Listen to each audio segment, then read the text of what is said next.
I have seen thousands of disputes enter my courtroom. Some involve money, some involve property, some involve broken promises between people who once trusted each other.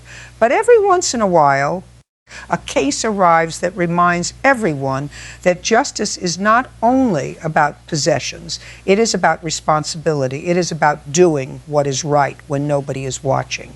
And I remember one case where a wealthy woman walked into my courtroom believing that because she had money, influence, and confidence, she could decide what belonged to her. But the thing she refused to return was not a luxury item. It was not an expensive possession. It was a lost dog named Max. A dog whose owner spent weeks searching through neighborhoods, contacting shelters, and refusing to accept that she might never see him again. The woman sitting across from me claimed she had rescued Max. She claimed she gave him a better life. She claimed she was protecting him. But what she did not expect was that one small detail would expose the truth behind her decision. And that detail would prove that this was never simply about rescuing a lost animal. It was about refusing to let go of something that never belonged to her.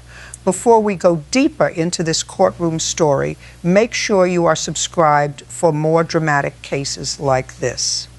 If you enjoy stories where the truth finally comes out, subscribe now and comment below where you are watching from. Stay until the end because the final evidence in this case revealed a truth about ownership, honesty, and compassion that left everyone in the courtroom speechless. Now let me take you back to where this unusual case began. The dispute between Emily Carter and Victoria Blake first appeared to be a simple disagreement. Emily claimed Victoria found her missing dog, Max, and refused to return him.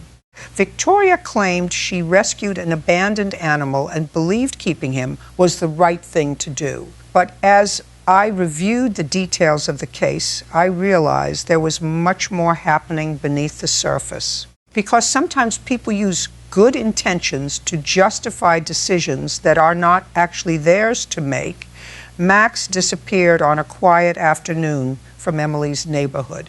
Emily said she had only stepped away for a short time when she realized the gate to her yard had been left open. When she returned, Max was gone. At first, she believed he was nearby. She walked through the streets calling his name. She checked parks. She asked neighbors. She searched every place where she thought Max might have wandered. But hours turned into days. Days turned into weeks. And the fear that she might never see him again started becoming real. Emily did not simply search online once and give up. She created missing dog posts. She contacted animal shelters. She called local veterinary clinics. She even drove through different neighborhoods looking for any sign of Max. Then, 3 weeks later, she received a message from someone who recognized him. A woman had seen a dog matching Max's description near Victoria Blake's home. Emily immediately went there, and that was where the situation changed, because standing in Victoria's backyard was Max, the dog she had been searching for, the dog she believed she had lost forever. But when Emily asked for him back, Victoria refused. That refusal is what eventually brought both women into my courtroom. I remember Victoria walking into the courtroom that morning. She looked completely confident. She wore expensive clothing. She carried herself like someone who believed she had already won. She did not look nervous. She did not look uncertain. She looked like someone who believed her version of events would automatically be accepted. Across from her sat Emily. The difference between the two women was obvious. Victoria appeared prepared to defend her decision. Emily appeared exhausted from having to prove something she believed should have been obvious. She held a photograph of Max in her hands. It was not a professional photograph. It was simply a picture of a dog sitting beside her at home. But I noticed something important. The way she held that photograph, people do not hold pictures like that because they are claiming an object. They hold them because they are remembering a relationship. Victoria's attorney began the opening statement. Your Honor, my client found a dog that appeared abandoned. She provided medical care, food, and a safe environment. She acted out of compassion. I listened carefully because compassion matters. Helping an animal matters, but compassion does not automatically create ownership. I looked toward Victoria. Mrs. Blake, did you find this dog? Yes. Your Honor, where? Near a shopping area. When? About 3 weeks before this hearing. And what did you do after finding him? I brought him home. Did you attempt to find the owner? Victoria nodded. Yes. How? I searched online. And what did you find? Nothing. Interesting. Very interesting. Because finding nothing online does not mean nobody is searching. It only means the right connection has not been made yet. I looked toward Emily. Miss Carter, when did you discover Victoria had Max? After someone shared a picture of him online? Did you contact Mrs. Blake? Yes. What happened? Emily looked down. She told me Max was safe, but she said she was not ready to return him. I looked toward Victoria. Did you say that? She shifted in her chair. I said I wanted to make sure he would be okay. I paused. Interesting, very interesting, because that answer raised the first important question. Who gets to decide what happens after an owner is identified? The person who found the dog or the person who spent years caring for him? I reviewed the documents Emily brought to court, veterinary records, vaccination history photographs, adoption paperwork, 7 years of information connecting Max to Emily. I looked at Victoria. Did you review these records before today? No. Did you know Emily had proof of ownership? I knew she had pictures. Only pictures? No. She showed you records. Victoria became quiet. That silence caught my attention. Because the moment someone learns an animal has an established owner, the situation changes. At that point, it is no longer about whether you can provide a home.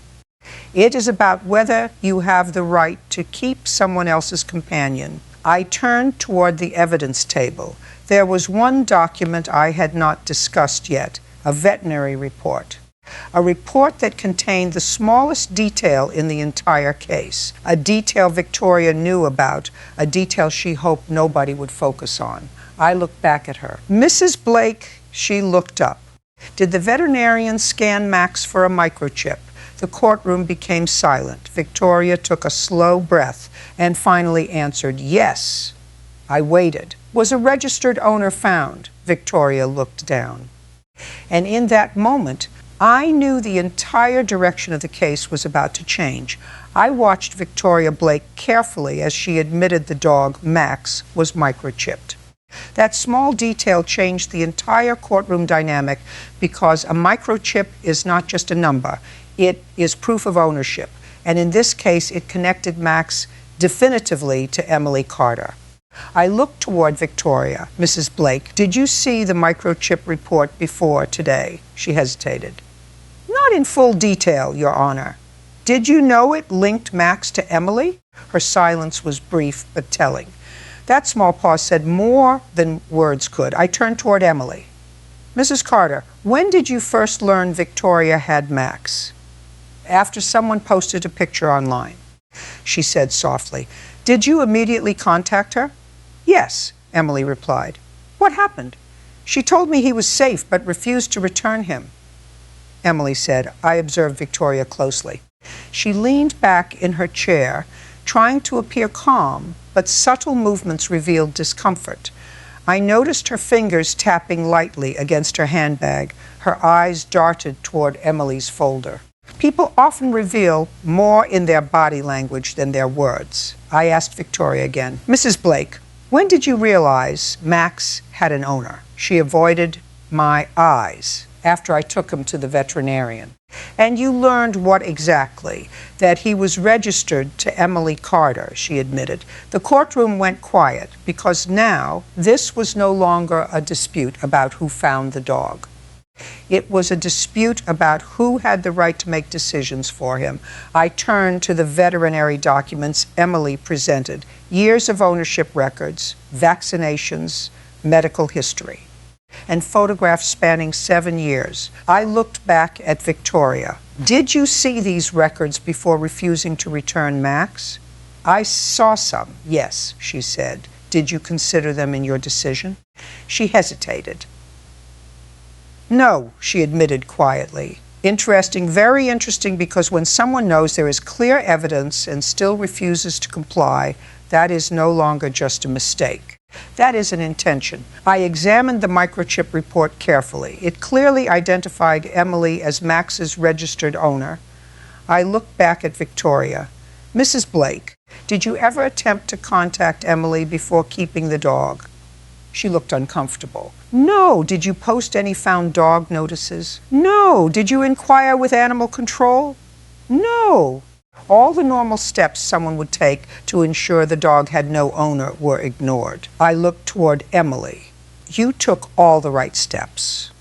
Yes, Your Honor, she said firmly. Following all the proper procedures, checking shelters, posting flyers, verifying microchips. I nodded because the evidence was clear. Emily had done everything necessary. Victoria, however, had made assumptions and acted on desire. I turned toward the courtroom monitor. Was there any other evidence? Emily nodded. Yes, Your Honor. Show the correspondence. The messages between Victoria and a friend revealed something crucial. I think I finally found the dog I always wanted. I read it aloud. The courtroom was silent. Victoria's body language shifted immediately. A moment of discomfort, a hint of fear. That tiny line revealed intention. It was not about rescue anymore. It was about possession, about her personal desire overriding ownership. I looked at the evidence folder. All the records, documents, messages, and photographs were lined up, and I knew what needed to be proven. Because small details like a microchip or a single text message can carry more weight than an elaborate argument, I turned back toward Victoria. Mrs. Blake, knowing what you knew, why did you refuse to return Max to Emily? She opened her mouth, hesitated, and then said nothing. That silence spoke volumes, and in my courtroom it was louder than any declaration. I looked at Victoria Blake after her silence filled the courtroom, because sometimes the absence of an answer becomes an answer itself. A person who truly believes they did the right thing usually explains their decision. They provide reasons, they provide details, they explain what they knew and why they acted. But Victoria had something different. She had excuses, and excuses often appear when the facts become difficult to defend. I turned back toward the evidence, the microchip report, the veterinary records. The photographs, the messages, each piece told the same story. Max was not an abandoned dog waiting for a new home. Max was a loved family pet whose owner was actively searching for him. I looked toward Victoria. Mrs. Blake, did you ever contact Miss Carter after learning her information from the microchip? No. That answer surprised nobody, but it mattered. Because the easiest thing to do would have been simple: call the owner, explain where the dog was found, arrange a safe return. Instead, Victoria made another choice. She kept Max. I asked why. She finally responded, because I didn't know if Emily was taking proper care of him. I leaned forward slightly. Did you have evidence of neglect? No. Evidence of abuse? No. Evidence that Max was unsafe? No. Then what was your basis? She paused. My opinion. Interesting, very interesting. And that was the problem. An opinion can be formed quickly. But ownership is not decided by opinion. It is decided by facts. I looked toward Emily. Miss Carter, did you ever have any issues caring for Max? No, Your Honor. Did you take him to regular veterinary appointments? Yes. Did you keep records? Yes. Did you purchase his food, medication, and supplies?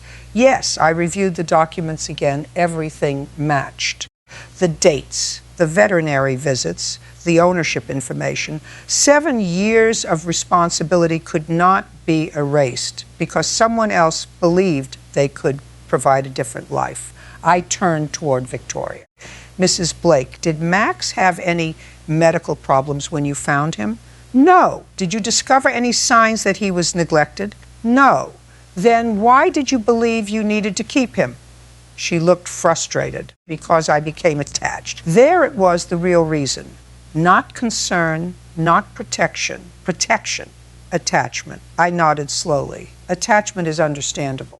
Anyone who cares for an animal can become emotionally connected, but feelings do not create ownership, and feelings do not give someone permission to ignore another person's rights. I looked toward the message Victoria sent to her friend. I think I finally found the dog I always wanted. I read it again, then I asked Mrs. Blake, when you wrote this message, did you believe Max was yours? She hesitated. I believed I could give him a better life. That response was revealing because she still did not say, I thought he belonged to me, she said. I thought I could give him a better life. Those are two very different things. One is about ownership. The other is about preference. I looked at Emily. How did you feel when Victoria refused to return Max? Emily took a moment before answering. I felt like someone took part of my family away. The courtroom became quiet because that was the emotional truth behind the case. To Victoria, Max had become something she wanted. To Emily, Max was someone she loved. I looked at the photograph Emily brought into court. 7 years of memories. Max growing older, Max beside her family. Max wearing the same collar shown in the veterinary records. The evidence was not just paperwork. It was a timeline, a history, a relationship. I turned back toward Victoria. Did you ever allow Emily to see Max after she contacted you? No. Why not? Because I was worried she would take him. I paused. Interesting. Very interesting. Because that answer revealed something important. Victoria knew Emily had a claim. She knew there was a possibility Max would be returned, and instead of resolving the situation, she prevented access.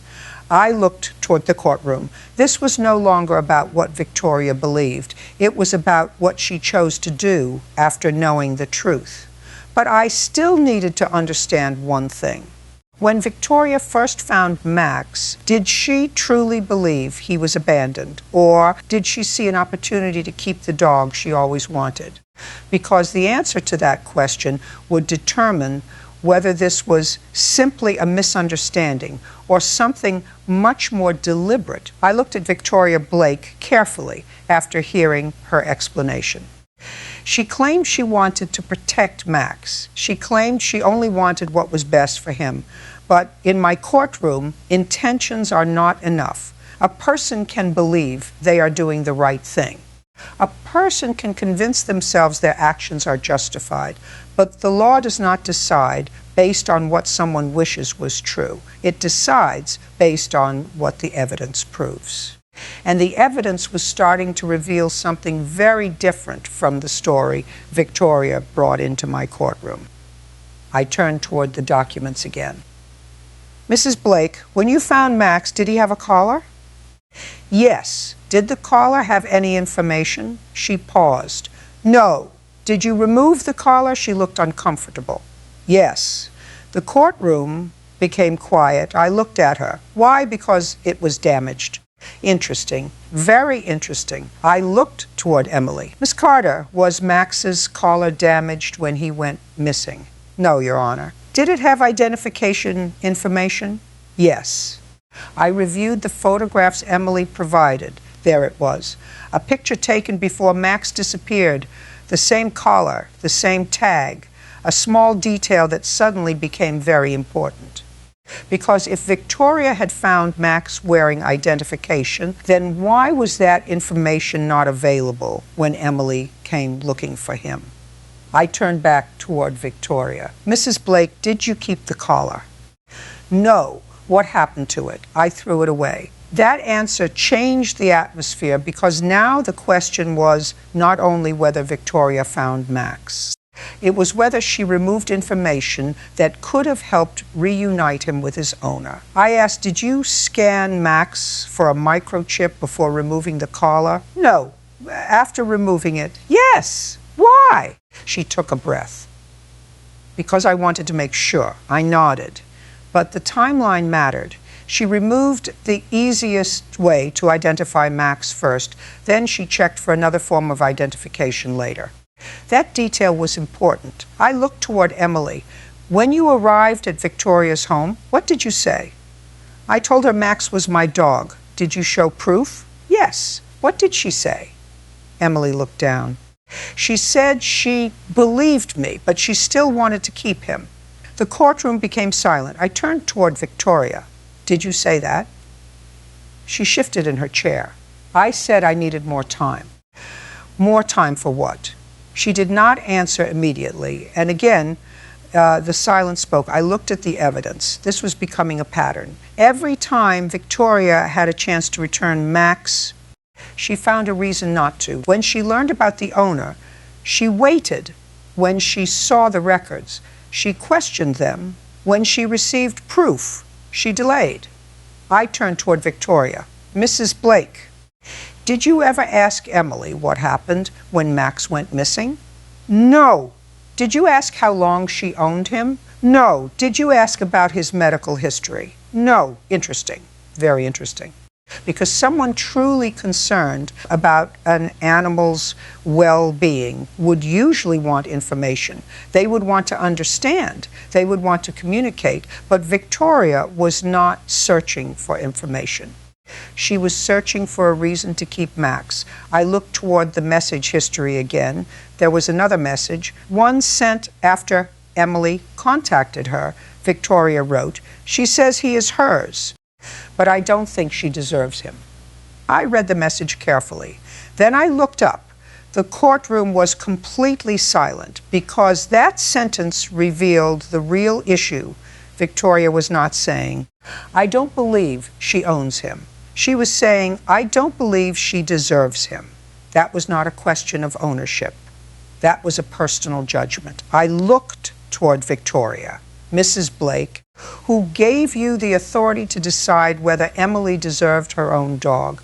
She opened her mouth, then stopped because there was no good answer. I leaned back. The evidence was now painting a clear picture. Victoria found Max. She discovered he had an owner. She confirmed that owner. She received proof. And still, she chose to keep him. But before I could deliver my decision, there was one final piece of evidence I wanted to examine, a piece of evidence that would show exactly what happened the day Emily arrived at Victoria's home. A piece of evidence Victoria never expected to be presented, a security camera recording. And once we watched it, the final truth about Max would become impossible to deny. I watched the security footage on the courtroom monitor. The entire room was silent. Emily Carter's heart raced as she saw Max through the camera. The video showed Victoria Blake opening her gate and letting Max out. But instead of returning him to Emily, Victoria carried him back inside her home. Every movement was deliberate. Every choice recorded in a single minute of footage. I turned toward Victoria. "Mrs. Blake, did you see Emily outside when you let Max back in?" She hesitated. I didn't think she was the real owner yet." "How could you not know?" I asked. "Because I found him first," she replied quietly. I paused. That statement revealed intention, not mistake. Finding the dog first does not erase the rightful owner. I looked at the footage again. Emily approached the gate. She called Max's name. The dog recognized her instantly. He ran toward Emily, but Victoria stepped in. She held Max back for a few moments, then slowly returned him to a different room inside her house. The camera captured everything. The evidence was undeniable. I turned toward the courtroom. This recording proves that Victoria knew Max belonged to Emily, I said. She had already seen the microchip and veterinary records. She had been told about Emily's claim, yet she deliberately withheld the dog. The room was tense. Emily's eyes welled up with tears. Victoria's confidence had completely vanished. Her attorney stood quickly. "Your Honor, we object." "This is edited footage." I raised my hand. "It is not edited. It is direct security footage from Victoria's property. The events are clear." He sat down quietly. I continued. "Let us examine the sequence carefully." The video showed Emily calling Max. Victoria hesitated before responding. She spoke softly in the video, "I need more time." That small phrase revealed the truth. She was aware of ownership. She was aware of the rightful claim, and she delayed intentionally. I paused the recording. I looked toward Victoria. "Mrs. Blake, why did you hesitate to return the dog when you already knew he belonged to Emily?" She opened her mouth, then stopped. No answer. Her attorney glanced at her nervously. The courtroom felt the tension, because hesitation in the presence of undeniable evidence speaks louder than any words. I turned back to Emily. Miss Carter, what did you feel seeing Max being held back after he recognized you?" Emily swallowed. "It was heartbreaking. I couldn't understand why someone would do this after all I had done to find him." Her words were simple, but their weight was immense. This was no longer a dispute about ownership alone. It was about deliberate obstruction and intent. I returned my focus to the monitor. I replayed the clip. Each moment showed Victoria's choices. The dog's reaction. Emily's reaction. Her hesitation, all recorded. No words could erase this evidence. Finally, I looked at Victoria. "Mrs. Blake, everything is on record now." Her face was pale. Her arrogance from earlier had disappeared. I leaned forward slightly. "Every decision you made regarding Max is documented. The microchip, the veterinary records, the photographs, and this recording all confirm the rightful owner. This is why ownership and responsibility matter more than desire or attachment." The courtroom became completely still, because everyone understood the gravity. Victoria had acted deliberately. The next question was simple. Would she acknowledge the truth or continue denying what was clearly proven?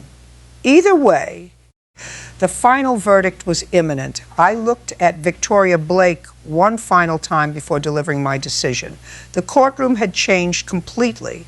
When this case began, Victoria walked in believing she was the person who had saved Max. She believed her intentions were enough. She believed providing food, shelter, and care gave her the right to decide Max's future.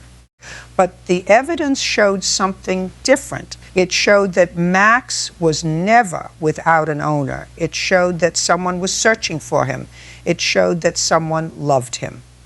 And most importantly, it showed that Victoria knew the truth and still chose not to return him.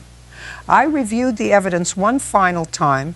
The microchip report connecting Max to Emily Carter, the 7 years of veterinary records, the photographs showing their life together, the messages proving Victoria wanted to keep a dog she knew belonged to someone else.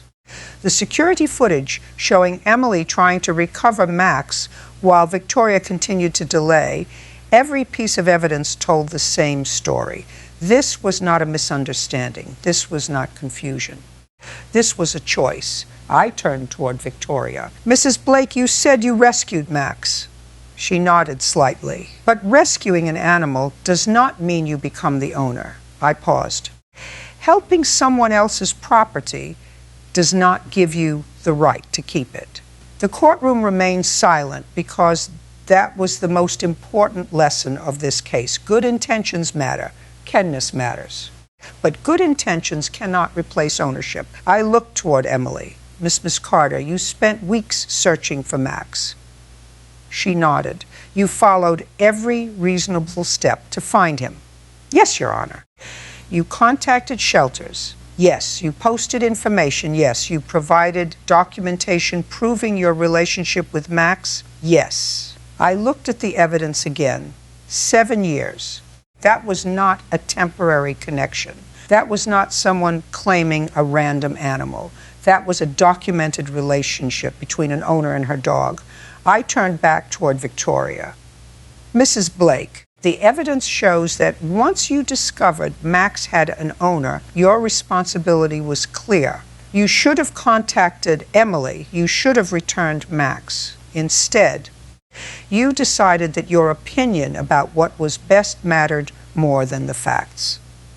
Victoria lowered her eyes. For the first time throughout the entire hearing, she had no argument, no explanation, no justification, only the reality of what the evidence showed. I delivered my ruling. Judgment is entered in favor of Emily Carter. The court recognizes Emily Carter as the rightful owner of Max. Victoria Blake is ordered to return Max immediately. The courtroom remained quiet. Emily covered her face as tears filled her eyes, not tears of victory, tears of relief. Because sometimes the hardest part is not losing something. It is wondering if you will ever get it back. I looked toward Emily. Mrs. Carter, this court understands how important Max is to you. She nodded. Thank you, Your Honor. I looked toward Victoria one final time. This case was never about who could provide the most expensive care. It was about who had the history, the responsibility, and the legal right. I paused, and the evidence answered that question. As Emily reunited with Max outside the courtroom, the image stayed with me, a woman who never stopped searching, a dog who never forgot his owner, and a lesson that applies far beyond this case. Sometimes people believe possession means ownership. They believe that because something is in their hands, it belongs to them. But that is not how truth works. Ownership is built through responsibility, through care, through commitment, and through evidence. The smallest details in this case told the biggest story: a microchip, a photograph, a veterinary record, a message, a security video. Each one was small by itself, but together they revealed the truth. Victoria believed she could rewrite the story of Max. She believed her version would be enough, but the truth does not depend on confidence. It depends on facts. This case proved that kindness should never become an excuse to ignore the truth. A person can offer care and compassion, but real ownership is shown through responsibility, history, and the bond built over time. If this courtroom story reminded you that every detail matters and every person deserves to be heard, subscribe for more dramatic courtroom stories where the truth finally comes to light. Comment below and tell me what you would have done if you were in Emily's position.